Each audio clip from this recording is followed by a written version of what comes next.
Welcome to the Pier 150 webinar series. I am Mike Kaiser, co-founder of the Pier 150, and today I am joined by Pamela Stroko, the VP HCM Transformation and Thought Leadership at Oracle, and Aaron Hurst, the CEO and co-founder of Imperative. Thank you both for joining us today. Excited to be here. Yeah, very excited to be with everyone today. Before we get started, just a few housekeeping notes. You can go to our website, thepier150.com, click the webinar series tab, and you can see all of our past webinars as well as the scheduled future webinars, along with links to the past recordings if you missed one and want to listen to it. Also, this session will be recorded, and post this session, we will send you out a email and a link to the recording, and again, it will be posted on the website accordingly after that. Quick note, I want to thank Pamela as well as the Oracle team for their support of the Pier 150. They have been fantastic supporters of our organization and the events that we run, not only this webinar series, but our in-person events. So thank you, Oracle, for all your continued support. You're a fantastic partner, and we appreciate everything. Thank you. So finally, before we get started, just a quick note on the Zoom platform. If you have a question you'd like to ask Aaron or Pamela, you can go to the Q&A section and type in your question. If you see a question on there that you would like answered, please vote on that. Those questions will bubble to the top, and I will try to get to as many of those as possible for Aaron and Pamela, and hopefully we can make this a very engaging and interactive session. So again, Pamela and Aaron, thank you once again for joining us. And I thought, just to get started, just a quick introduction of yourself, a little bit about your background and role. And Pamela, let's start with you. Sure. Thank you so much, Mike, for that great introduction and for recognizing Oracle. Hi, everyone. I'm Pamela Stroko, Vice President of HCM Transformation and Thought Leadership at Oracle. And what that translates to, like, you can look at that title and say, but what do you actually do? What is that job?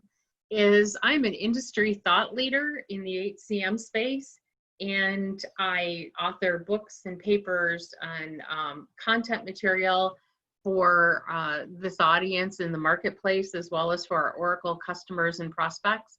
A keynote speaker, workshop leader, advisor, and all of that kind of wrapped together is for the purpose of advising organizations on how do you actually have an HCM engine that delivers superior business performance.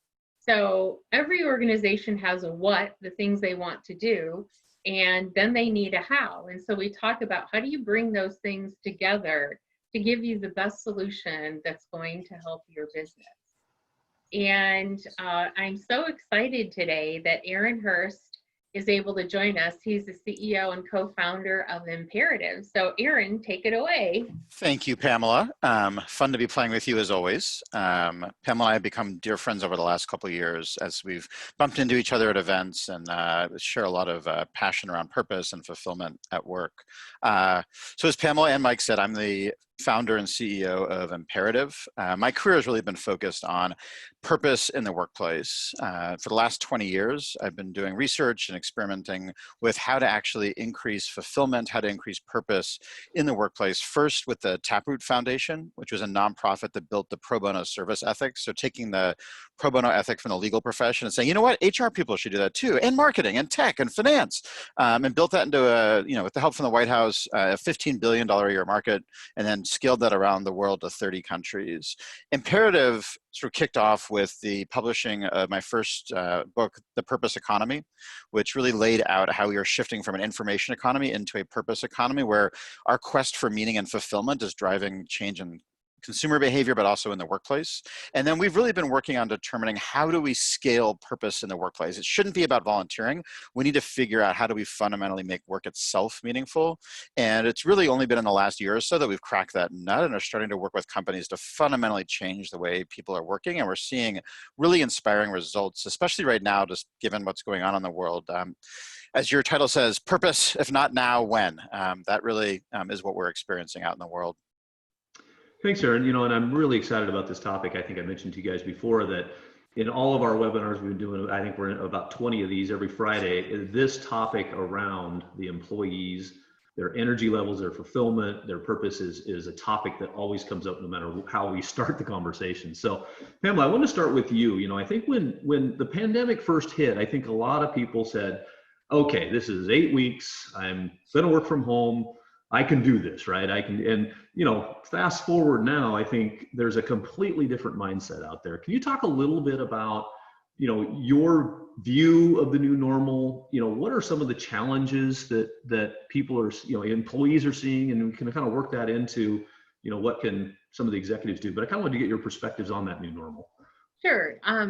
Mike, when we first went into quarantine, if you think about how we got to this place, for years in HR, we've been talking about the future of work. And like 10 years ago, we started talking about the future of work and Workforce 2020 and what would that be. And one of the characteristics of the future of work was people would have more flexibility, you'd have more people working from home. Well, the future of work didn't arrive over a 10-year horizon. It arrived overnight in the middle of March. In Chicago, it arrived on March 17th. Some cities were faster than that, some lagged a little bit behind. And so it meant that we had to get everyone ready and equipped to work from home. And when that first started, I think people were excited by the challenge and how is this going to work? And it's a new thing to do, a new opportunity. But when that first started, I would hear people talking about when this is over. And, when things go back to normal, we can have parties again and we can go to dinner. And you hear a lot of folks talking about this new normal. And I have to say, as time has gone on, I've taken exception to that. No offense, by the way, because I know you mentioned new normal, but let me tell you why. This is not normal. Today, it was reported that in Florida, a person dies from COVID-19 every 8 minutes. We've crossed the threshold of 4.1 million cases in the US. And to date, we've had 147,395 deaths. There is nothing normal about this. When there's a vaccine, there are all sorts of reports of who wants it, who doesn't want it. And because you're not going to be able to vaccinate everybody, it still may not be safe to go out. So organizations are faced with a number of challenges. How do we keep our people safe? How do we give them the tools they need to be productive? How do we keep them engaged in work? How do we create spaces and places and an environment that is one that recognizes what people need and also helps provide that and take care of that and has that very human look to how the workplace is being created virtually. And so I think this time, instead of a new normal, is about what you notice. It's about how you be present in the moment to recognize all the things that are going on around you and what you need to deal with in that moment. Is it employee safety? Is it PPE? Is it taking care of people for whom work is not a safe place?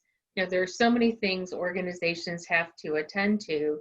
And the stream of conversation that works well, or that people are talking about more so than ever, are getting back to our values, getting back to belonging, getting back to purpose.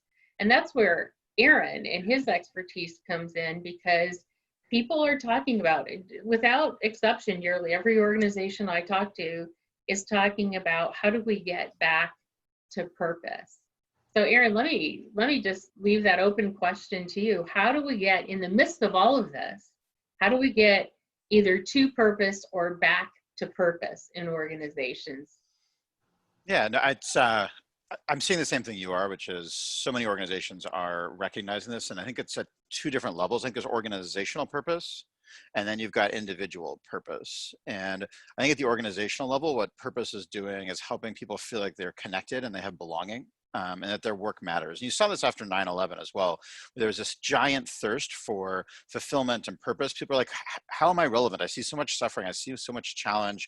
Is what I'm doing relevant? Does it matter? And they start doing a lot of internal, reflection work. And they start saying like, why am I doing this, right? And if you're, as an organization, can hold up a purpose that people can at least attach to, it helps them feel that sense of connection, and helps them during, hard times. I think the second piece, which I would say is probably more important, is the individual purpose piece, which is, Mike, Pamela, what is your purpose as an individual, right? Clarity on who you are, what you stand for, clarity on the impact you want to make, clarity on, truly who you are at your core. And that is so critical because it ties to the organizational piece and builds that motivation, but it actually is the core of resilience. Because if you think about it, think about running, right? If you're running and it's, mile 20 in a marathon, like if there's no sense of like completing the marathon and you're bleeding and you've got blisters, like why in God's name would you continue finishing that marathon? But if you know that there's a destination just after 26 miles and the sense of accomplishment, you're going to push through and make it. And I think for a lot of people in their jobs right now, it just feels like it's like a marathon with no end. And by creating a purpose, it gives them that motivation that they need to push through and build that resilience. Erin, one of the things that I saw that you created, and by the way, I thought the slide was really cool, was you took us through the journey of the pandemic, the lockdown, the initial, we're all in this together, we're going to triumph. And then you had, and correct me if I'm getting this wrong, there was like a trough. Yep. And I'm seeing a lot of people in the trough Yep. after having done this 4 and 5 months. I'm wondering if you could talk more about that, because as I talk to HR leaders, they're saying, how do we get people's energy up? How do we get people's energy back? And I thought that the way that you had diagrammed it was just brilliant. Thank you. It's actually, a lot of it was inspired by, there's a great book called The Power of Moments by the Heath brothers. And I read a lot, so I'm a big recommender of books. And Mike, I don't know if you've read it, but it's a great book. It just sort of talks about, the power of moments, especially around energy, et cetera. And what we had at the start of the pandemic for a lot of people was like a perfect positive purpose storm in terms of boosting energy. So you had a shared experience, which is one of the key things to boost a sense of energy. So think about going to a sporting event, right? Like part of the reason that's exciting is because you're all having a shared experience. You're all in this thing together. At work in general, it tends to not feel like a shared experience, but we had that one moment where we all went home for the first time. We all were in this together. It was this shared experience. We had a sense of purpose because we were trying to figure out how to take care of our families differently, how to help care of our teams. There was a strong sense of purpose in those first couple of weeks. And it was also just novel things create a growth curve, which boosts energy. So we had this incredible growth in productivity. We saw people working as much as 3 hours more a day in that early month or so. But then what we saw was this quick drop off. And one executive described it about a 20% productivity drop. And we saw burnout hit about 50%. And even my kids in their homeschooling had the same experience. Like at first it was kind of this novelty, this fun, their kids were all talking about it. And then all of a sudden I was like, ugh, it just sort of fell into that trough. And that's because you had burnout. And burnout's not about the hours. It's more about sort of the continued stress, the fight or flight, the anxiety. And after a certain point, you just start losing your ability to respond and you start to sort of emotionally have to check out because it's just too much to handle physically. You had the purpose starting to make sort of less of an impact. And then you had the social isolation starting to also just exacerbate that, because social connection is actually the other way that we build resilience. And without social connection, that resilience was fading. So we saw this incredible trough. And that's really where we are right now, especially in the hot summer days. Like I think a lot of the workforce right now is in this sort of productivity and morale trough. One of the things kind of piggybacking on that I think is something to watch for and a challenge to that we're facing in the future is when we all started working from home and that big energy burst that you talked about, they did surveys on how this is going to affect the long-term way that we work. And so studies came back that said practically 30 to 40% of those jobs that existed in March before we went to the lockdown could easily be work from home jobs. There's no reason for those people to go into an office. And people largely that were in those 30 to 40% buckets said this is kind of a good idea. So now fast forward to Monday of this past week, another study comes out that says when they surveyed everyone that's working from home, only 4% of people actually want to go back into an office to work. And so you've got these two things going on at the same time, this kind of wave of movement to working anywhere, anytime, with anyone, in remote settings. And at the same time, how do you keep energy up? How do you get through the trough? And I was wondering if you had some advice for our listeners on how do you get through the trough. Yep. And Mike, feel free to, if you want to sort of build in there on that. Yeah, Mike. Sure. No, that's okay. I've got a question after this, Aaron, but go ahead and answer that. Yeah. And I've got a kind of a follow-up question on that. Yeah, I mean, I think the thing that made that such a high sort of peak of energy is the same thing that can help bring it back up. We need to create shared experience. We need to bring purpose, and we need to create some way of having social connection. So, I think what we're seeing is when you're able to actually help individuals spend time reflecting on purpose, helping them discover what brings purpose to them, that is a major energy boost and a major builder of resilience. When you're able to help people have true social connection with their colleagues, not happy hours, not meetings, but actual discussions that involve vulnerability and experience sharing, that really boosts productivity. And then just reflection. Harvard did a study and they found that the act of reflecting once a week boosts productivity by 20%. Oh, cool. And I think this is one of the things that our workplace is terrible at. We have become more and more of a go, go, go, task, task, task culture. And the idea of taking time out for reflection seems so counterintuitive because you're not getting work done. But actually giving people time to do that reflection, especially with someone else, is basically the perfect antidote to what we're seeing right now. It's building social connection while creating space for that productivity gain tied to reflection. Mm-hmm.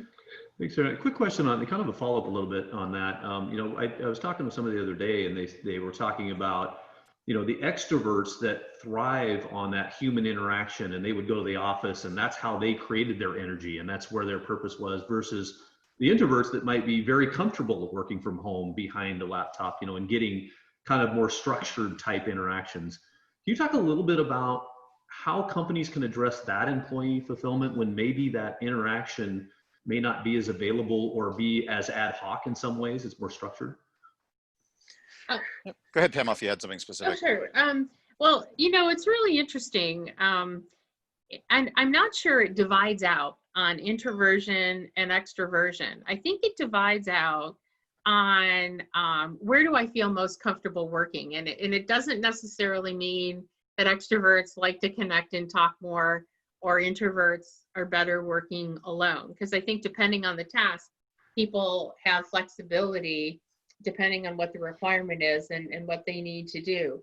But to your question, Mike, one of the things that's emerging in the research is that we forgot to think about loneliness. We forgot to think about if you're a person whose work environment has a family, a dog, maybe grandparents live with you, that's a much different work from home experience than a single person who can't go out much beyond an essential trip to the grocery store, that's alone all the time, except for the connections on Zoom. And organizations are beginning to recognize that we spend a lot of time helping people with families figure out how to make that work, and maybe not so much time thinking about the people that literally are alone all day, every day.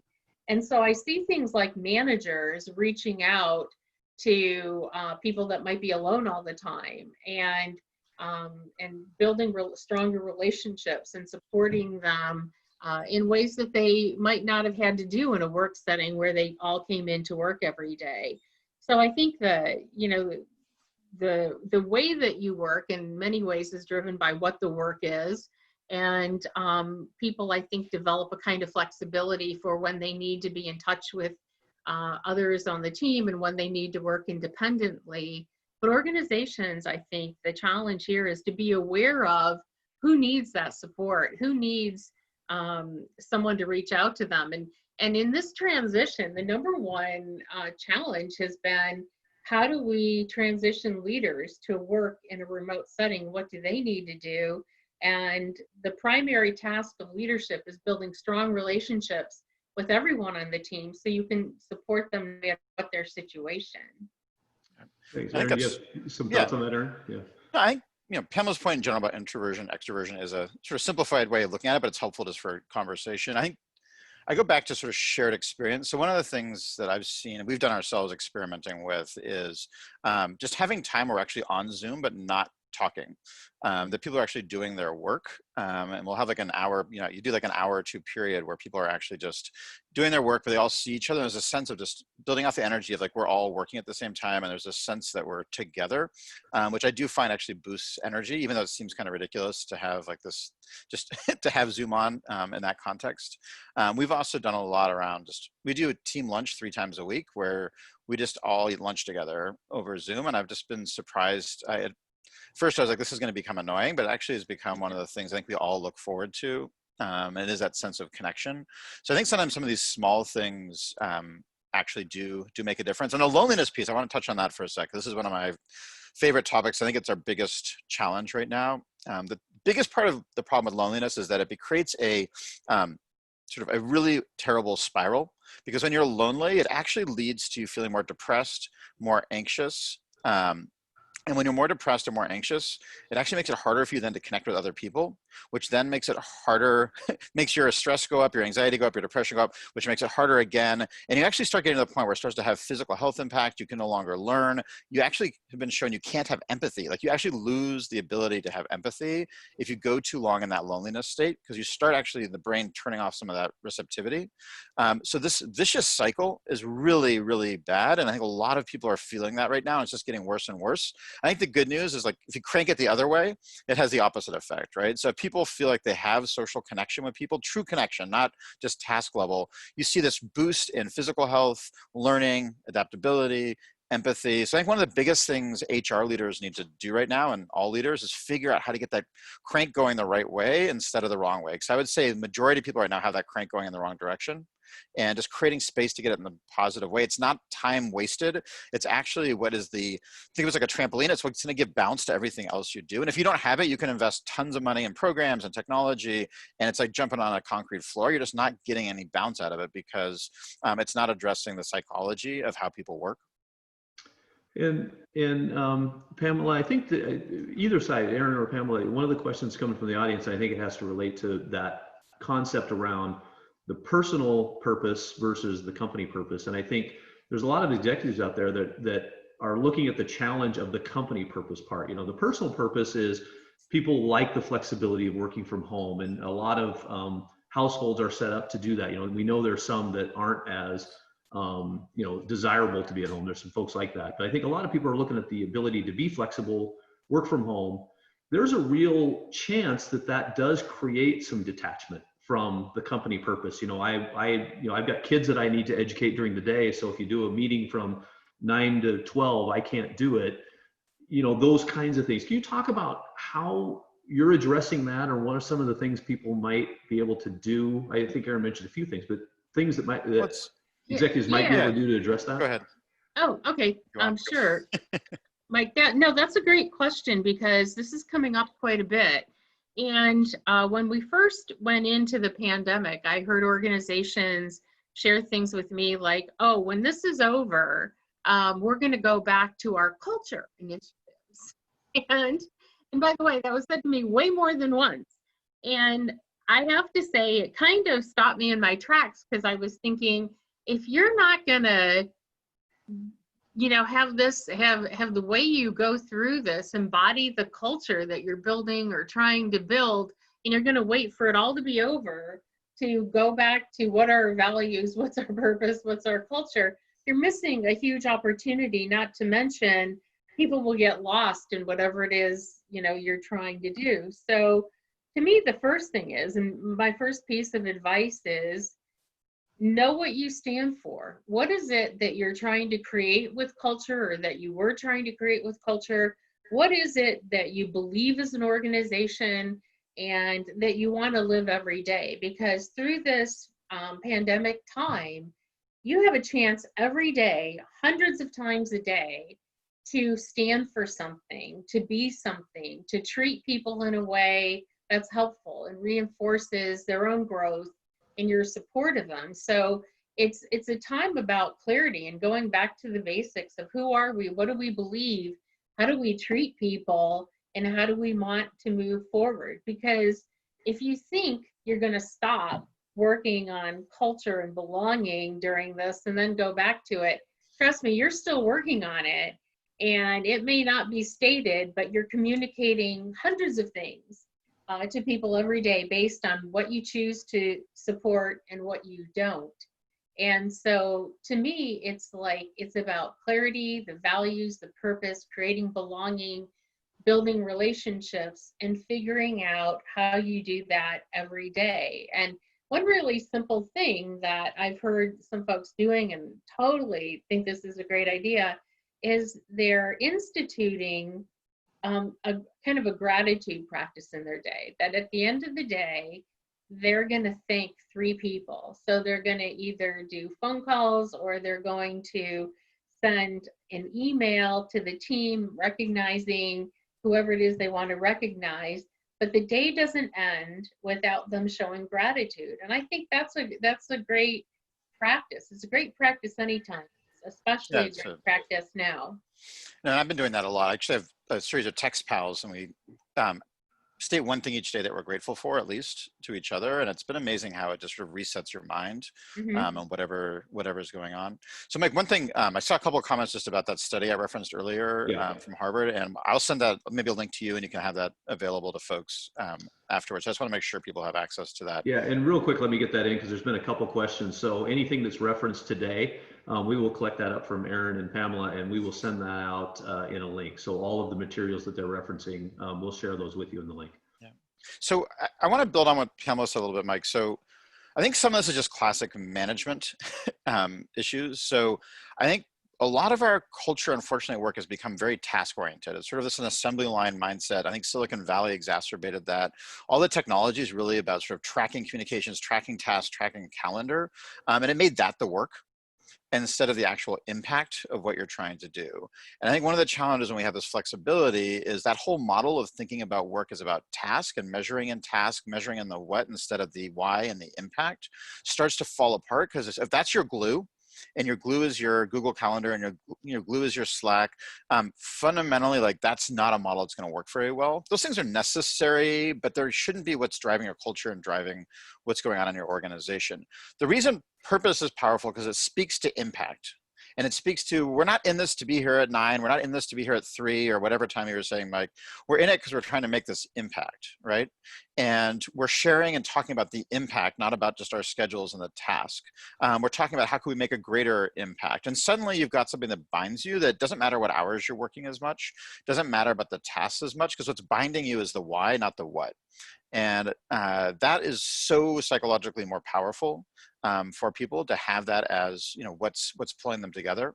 And we've seen this. I mean, we actually was just listening to an interview with someone who'd done work with us around purpose. And, you know, she talked about how she'd been very focused on, as a salesperson, like the task of, I got to get a certain number of calls out, I got to get a certain number of emails out. She's like, but I started having these ideas about new revenue models that we could have as an organization that COVID has made possible. But the task was making it so that I never had time and didn't feel like it was appropriate to go talk to my manager and say, I have ideas that could make us millions of dollars because I got to stay on task, right?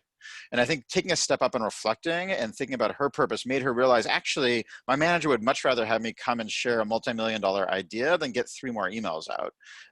But if people aren't switching to that model of, like, what is the opportunity here? How can we do more? How can we serve more? How can we prioritize? How can we focus on that end goal? Then yeah, people are just going to burn out doing tasks. I mean, no one wants to be doing that. Yeah, and Pamela, I wanted to talk a little bit about, you know, it's one thing to create that sense of belonging and continue that on in a remote workforce when those folks have had an office experience and that human-to-human contact. But you know, we've had a lot of questions over our webinars about the onboarding process and trying to create that sense of belonging with somebody new that starts out remote and it's very structured and those kinds of things. You talk a little bit about some ideas around, you know, what you're seeing there and some things that people could do. Oh yeah, I mean, you know, when you think about it, it's hard enough to change organizations and join a new organization when you have everybody goes to the same place and someone's waiting at the door to welcome you. Think about signing on to Zoom one day and you're the new person on the call. And you're going to be on multiple calls a day, and every time you're on a call, it's like, oh, I just joined the organization. Well, I think first of all, there's sort of like the pre-onboarding. To the extent that you can reach out to people before day one, welcome them to the organization, introduce them to resources that can help them, be of support. Whether you make it a formal mentoring relationship depends on the organization, but there's someone looking out for you. There's someone who wants to make sure that your first day, your first week, your first meeting, will go well. So you have this sense of accomplishment and this sense of connection. And then when I think about, someone joining a new team, I would ask every team member on that new team, what's the one thing you can do this week or next week that's going to welcome that person and support them into the organization? Like, you have all of this institutional knowledge. How do you share it with someone that's new? And I think, just connecting in that way can be really helpful as well.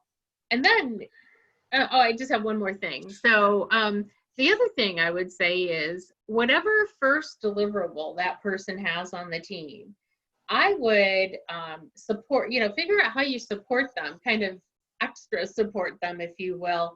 So that's a success. People need a sense of accomplishment, that personal efficacy, that creates success, that kind of is eye-opening for the team, like, oh, that's what they can contribute. This is really cool. So it's about setting them up for success, supporting them, connecting, building relationships that matter, and making it personal. This isn't just about the work. It's about who you are and how you show up and what you stand for. And bringing that out, I think, could be really helpful.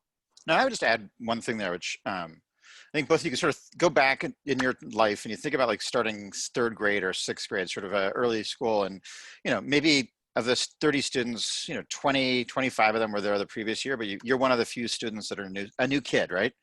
Joining that classroom. And it feels great to have one of the kids that have been there a long time sort of take you under their wing, which is what Pamela was describing, and like help you feel like, here's where the bathroom is, here's the way things go. But the thing actually that's even more powerful psychologically is actually to have another new kid connected with you and that you're going through the experience together. It's that shared experience where you're able to talk about it. You're able to reveal like, I'm worried about this, et cetera. Oh, so am I.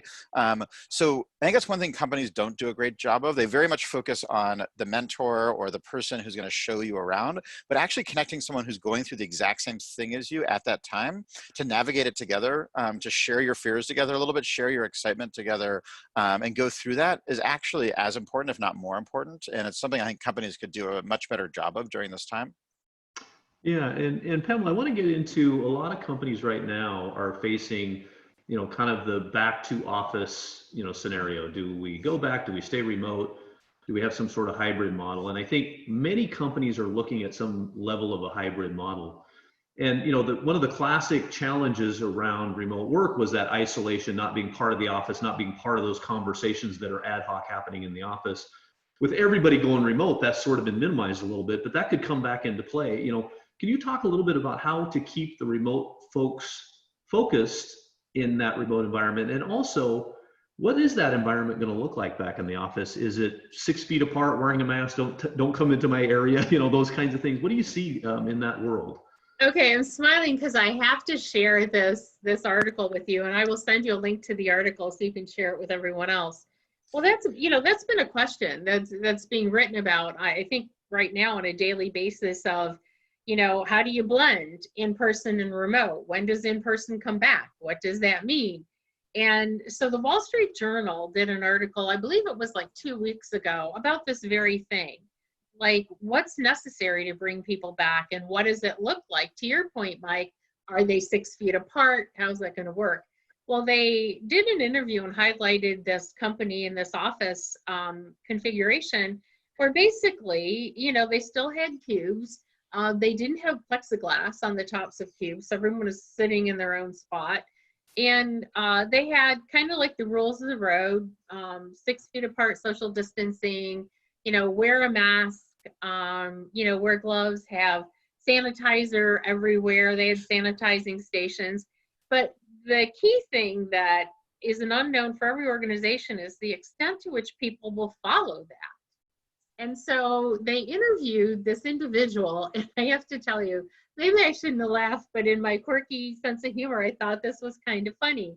So he was really upset that people in their office were not observing the 6 feet of social distancing. So one afternoon, to help fix the problem, he made a door out of paper clips for his cube. And literally, it showed the picture in the news article of his little paper clip door. And the author of the article was like, "Why did you do that?" And he said, "Well, people were walking into my space like nothing happened, and they weren't keeping their distance." And then he said, "There's this one person that came in, stood right behind me without a mask, looking over my shoulder at my computer. And he said she was so close I could smell her bubble gum." And I was like totally cracking up. But the reason, that this was being highlighted was because, you can set these things up. People may or may not, follow them. Now, companies may reinforce that in different ways going forward. So I think the first thing is when you bring people back, figure out how to bring them back safely, and you have to then reinforce that. The difference of people still working from home and people coming back, because let's face it, in organizations that have essential workers, sometimes essential workers have to come in no matter what. I was talking to an executive from the banking industry, and she said, tellers can't give out money from their house. So we have to have them show up in a way.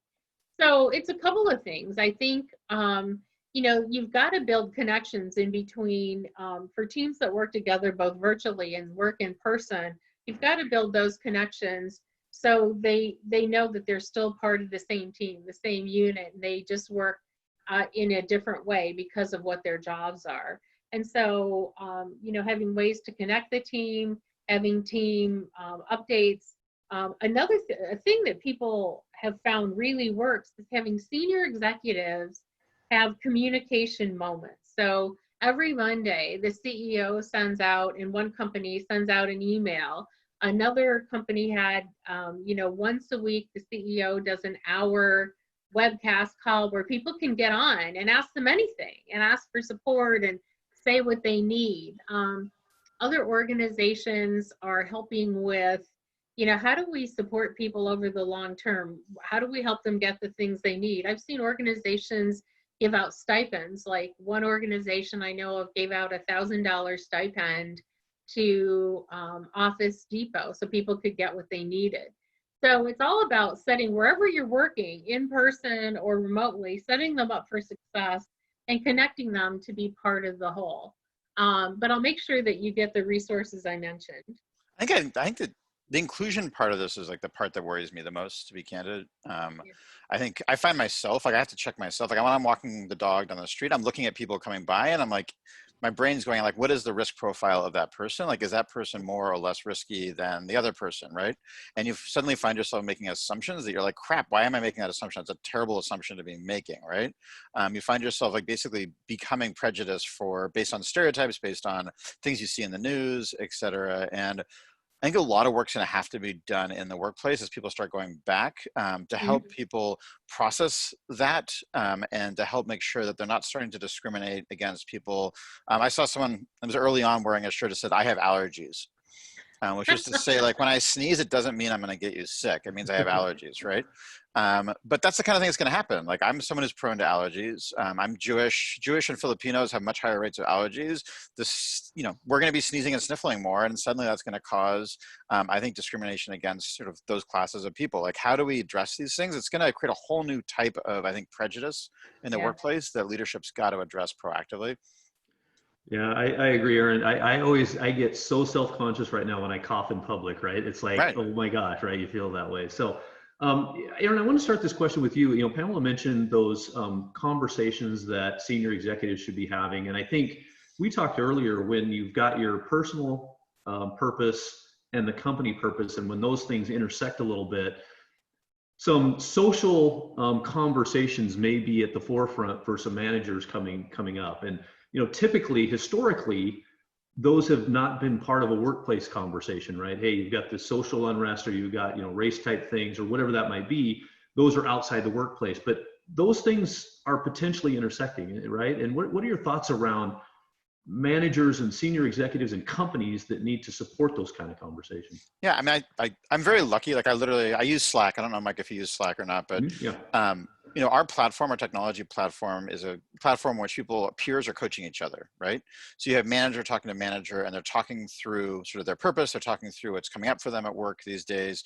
And I'm able to sort of see in aggregate sort of what conversations are happening at companies, you know, thousands of people across the country. And the conversation about race, for example, is something that we just saw suddenly become really, really important, and saw people having very vulnerable, real conversations about it. And so grateful to have been given a place to actually like have that conversation where it's not rushed, where it's clearly not judgmental, and where people are able to actually explore, you know, what's going on, to share ideas about how to address that. We've seen that around, you know, people talking about how am I better supporting people in my team that are, you know, having challenges around health or having challenges around their family.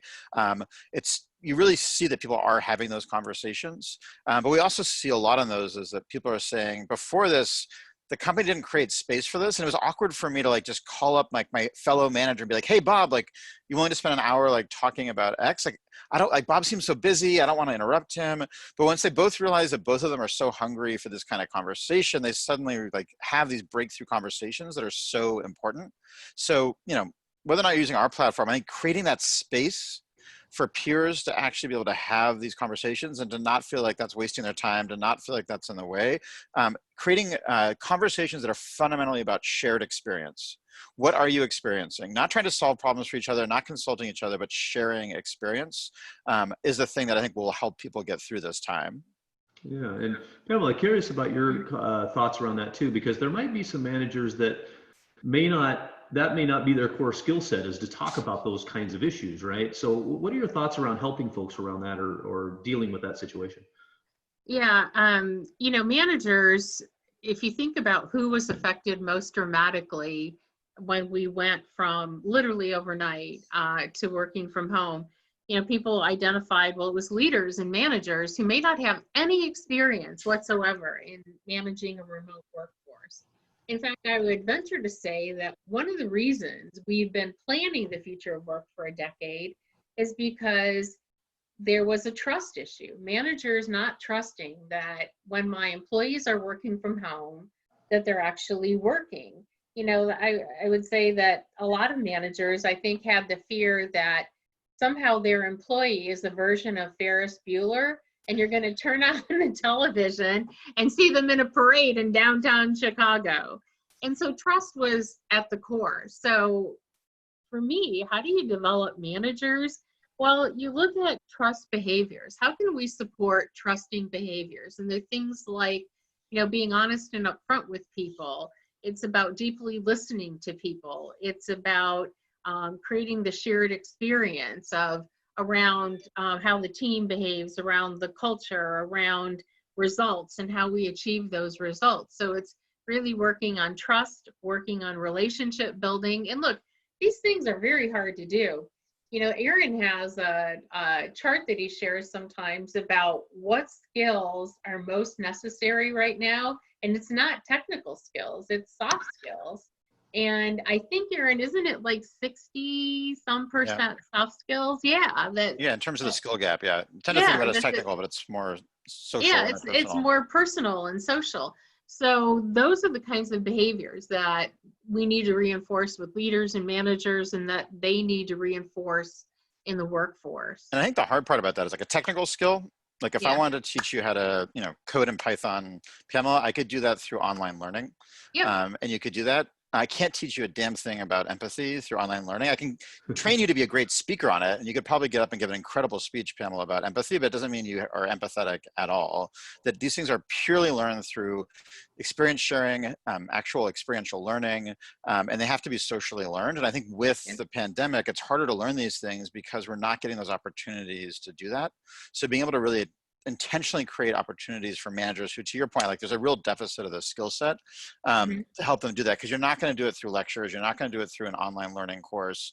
These are not the things that are going to work. You've got to set them up for structured experiential projects or interactions that actually cause them to try it and experiment with it. Yeah, and I want to kind of take that concept, you talked a little bit about the remote work and the trust and those kinds of things. We've had a lot of questions over these webinars about performance management, and Mhm. the different world that we're in today as far as, how that's evaluated and how that, creates that level of fulfillment and purpose, right? If you have a company purpose, here's the objectives and goals to create that level. Can you, maybe Pamela, start with you. Can you talk about, what are some of the challenges out there and what are some of the things that folks can do to create a performance management methodology that fits a remote workforce?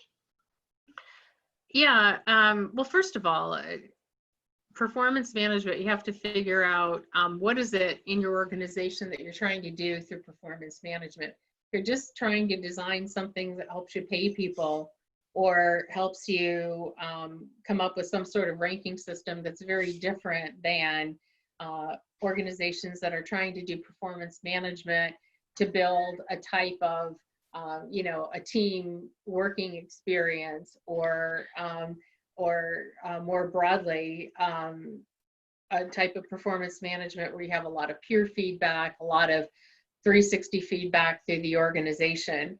And so what I would say about that is a lot of times performance management, you work on projects together, you see the person, you see what they do.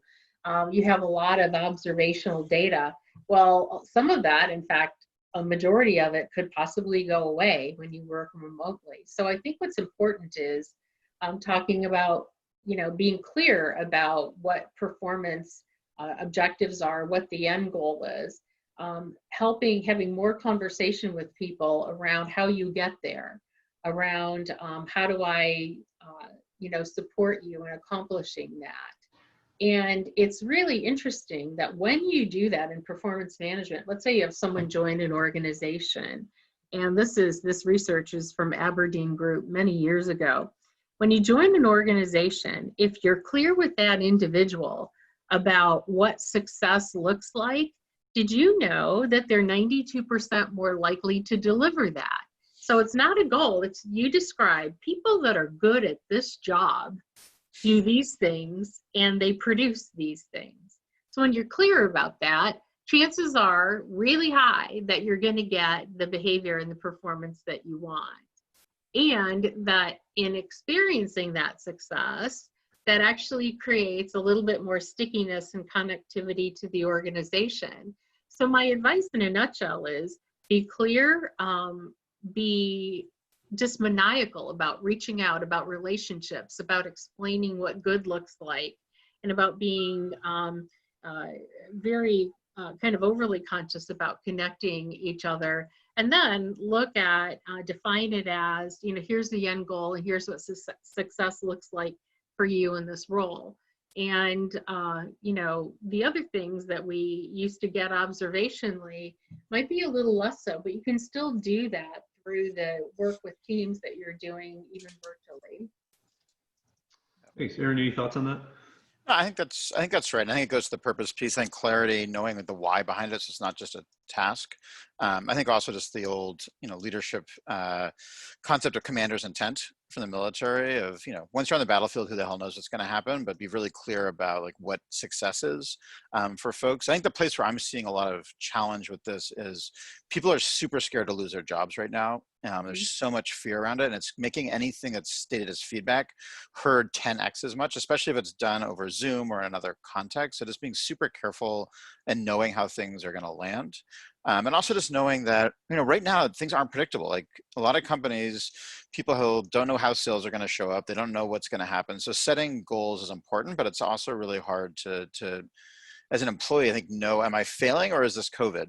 And also being able to make exceptions for people who are having, issues at home. Like, to what degree do you enable them to sort of get a free pass for a little while, which I think is completely fine and needed, but then it has to be done as a team so that people don't feel like there's special treatment. They feel like that's something they would get as well if they need it. Yeah, and Aaron, I wanted to talk, there's a question here and it relates to another topic that I've had some discussions around. I want to get your perspectives on.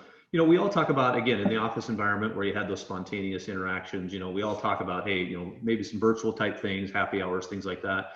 One of the aspects I think that will be missing, and I don't really know how that's going to be replaced, is the potential cliques that might be formed from more structured type interactions. For example, I am a friend of Bob, and I also am a friend of Mary.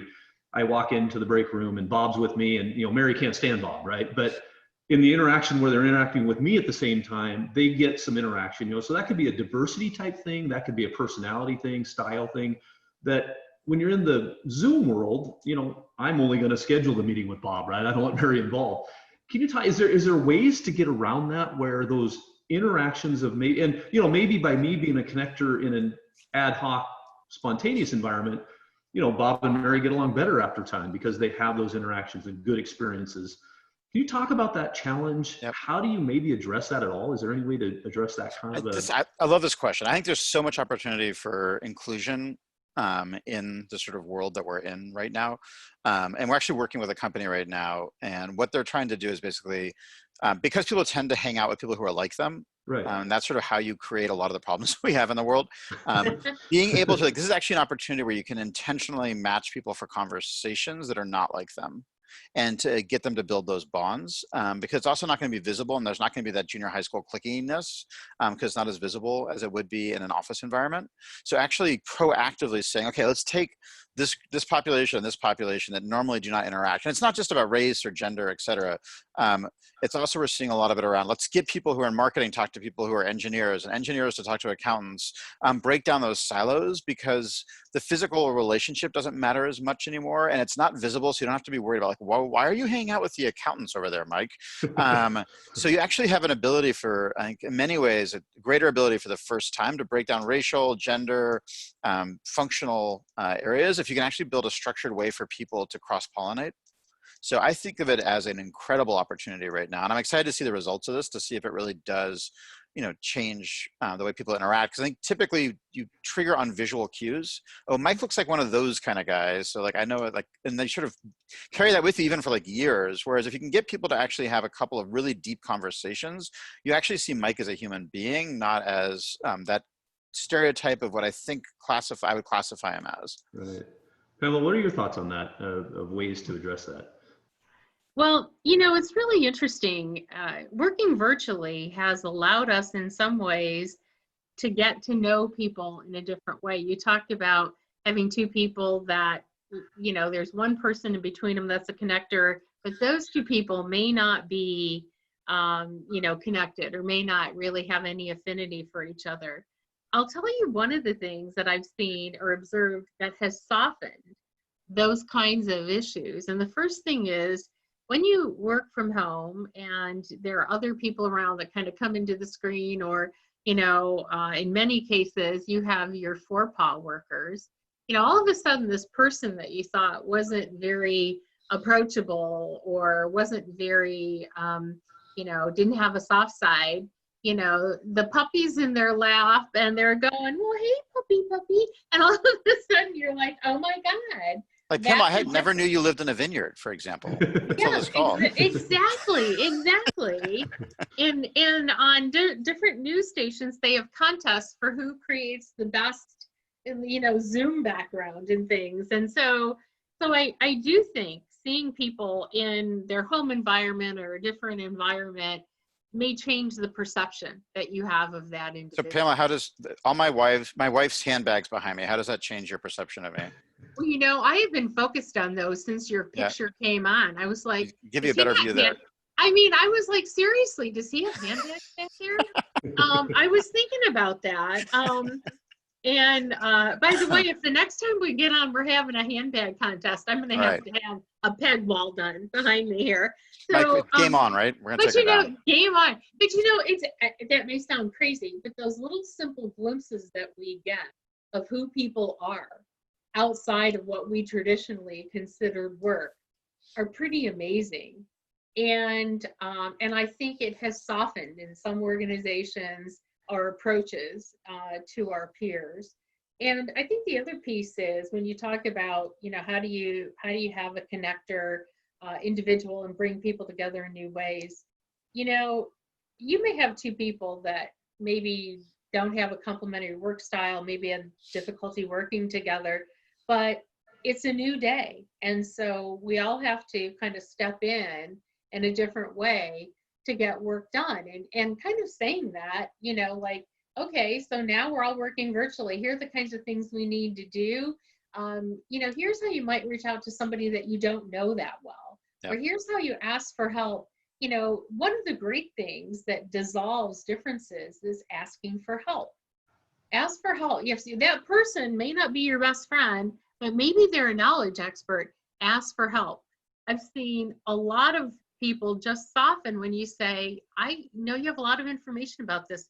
Can you help me? And all of a sudden, they're engaged with helping you achieve something for the both of you. And I think that's really powerful. Well, on that And point, no, going go back ahead. to sort of the topic, I mean, Mike and Pam, I need your help. I think this is the moment for purpose. Like, we have, like, entering this pandemic, we were in bad shape. We were like pulling apart as a society. We were seeing so many challenges before this even began. And the workplace has become so dehumanized. It's become so technology driven, and it's literally killing people. And we really have the moment right now. I've heard this from HR leader after HR leader that, executives are open to doing new things right now. Executives are open to being able to take a risk because they see what's going on. And if there was ever a time where we could get purpose to be embraced, not just at a corporate level, but at the individual level, and to really truly see our people as, the incredible human beings they are, to help them uncover their purpose, to help them sort of show up in a totally different way. Like, this is the moment where we truly can change the nature of work. Yeah. And I think the future of work, to Pamela's point, is here. And I think we are really at a sort of crossroads with it. And I think we're either going to lead to a fear-based culture that is more and more about fear, more and more about task, more and more about us and them, or we're going to embrace purpose and bring us together. And a year or two from now, we're going to look back and say, wow, like, that was the moment this all happened. And it really is as simple as just turning on the purpose of every employee, helping them discover what brings them purpose, helping them have the courage to truly show up in a big way. So this is the thing that is truly going to change work, or else we're just going to basically be going in a very wrong direction. Yeah. Yeah. Hey, Mike, I have a question. I was just wondering, I know that we're getting short on time, but you had asked a couple of questions. We were talking about empathy, and that's being discussed, I think, a lot in organizations today. And some people are trying to systematize empathy, like empathetic is saying this versus this, and that's all fine and good. But last night when I was looking up things on empathy, I ran across this really short quote, and I was wondering if I could share it. Yeah, absolutely. Yeah, good way to finish up. And I found it, by the way, this is a canvas, an artist canvas, and this is what was written on the canvas. I may have never walked a mile in your shoes, but I can see that your soles are worn and that your strength is torn and under the weight of a story I've never lived before.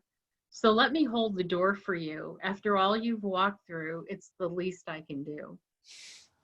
And I was so moved by that, because it's not about, the correct placing of a sentence. It's actually noticing something more deeply. And I think that will sustain us through these pandemic times. Amen. Thank you for that, Pamela. And, I would, you guys close this out great. I would say one of the things I think when we talk about where we're at is, and Aaron, you mentioned it too, is, with great challenges come great opportunities, and I think looking at this situation and saying, how can we create better purpose? And we talked a little bit about, how do we create a little bit better conversations within organizations about inclusivity and race relations and social unrest and things like that. I think, that's maybe what we can take out of this. So thank you both for the discussion. I appreciate you coming on with us. Fantastic conversation. And all of we'll for the audience, we'll get all of the materials referenced from Aaron and Pamela. We'll send that out to you, as well as the link to the audio and video. Thank you, Aaron, again. Thank you, Pamela. Appreciate it. And I hope you all have a wonderful weekend, and we will see you next week for our session on the 31st. Thank you again. Cool. All right. Bye-bye. Bye, everybody.